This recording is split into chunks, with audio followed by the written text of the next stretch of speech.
Avuga mu nkino vyare mu nkino z'amaboko za basketball aho hasigaye imwe gusa kugira hamenyekane imigwi ine izabandanya mwihiganwa rya VBL mu nkino za playoff zizohuza imigwi ine izoba yabaye ya mbere kuri no gatandatu no kuwimana ihiganwa rya VBL inkino zariko zirabandanya imigwi y'Urunani na Dinamo ibandanya yitwara neza nkuko bisanzwe nayo umugwi wa New Star ubandanya utoroherwa kubwa Bizimana Don Floria akinira umugwi wa Tigers uri kugwanira cyane ikibanza ca kane n'umugwi wa Rezipo yamenyesheje ko intumbero yabo ari yo gushika mu nkino za playoff. Urukino kwa turutsinze yaduha andi mahirwe yo kuguma muri top 4.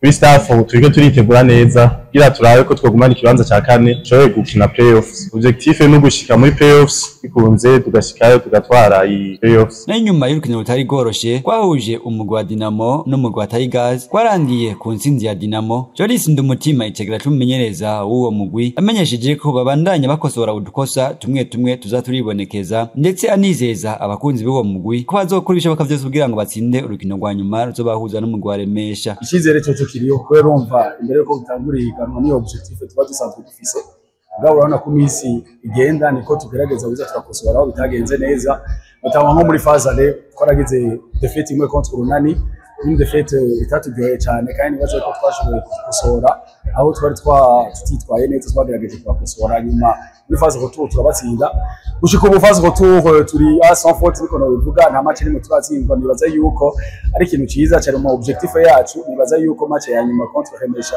ikipe itazoba yoroshe cyane gose mugabo nibaza yuko tuzokwita ko dushoboye kugira dushobore gutahukana itsinzi. Na mupira w'amaguru umugwi wa Vitaro waraserukiye Burundi mu nkino z'imigwi yabaye ya mbere mu bihugu vyabo ariko rya CAF Champions League watsinzwe ibikomeye cyane n'umugwi wa Young Africa Sport wo mu gihugu ca Tanzania ibitsindo 10 vyose kubusa. Nayo umugwi wa Rukinzo Football Club warabandanije mu nkino za CAF Confederation Cup nyuma yo gusezerera umugwi wa Horseed Sport wo mu gihugu ca Somalia nyuma yo kubatsinda ibitsindo 2 kubusa. Tukimye avuga mu Burundi kandi iganwa rya Primus League 2024-2025 yarasubiriye gutangura kuri wa gatanu. Umugwi wa Academy Deira uza utavyorosha mu gutsinda umugwi wa Royal Vision bahorana mu cicaro ca kabiri ibitsindo 5 vyose kubusa. Nayo umugwi wa Ngozi City nawe ruha guduka mu cicaro ca mbere watsinze umugwi wa Burundi Sport Dynamique ibitsindo 2 kubusa. Nayo urukino kwari guhuza umugwi wa Vitaro n'umugwi wa Rukinzo rukaba rwarungurujwe kuko iyo migwi yose kwari 2 yari yaserukiye Burundi mu nkino za Afrika.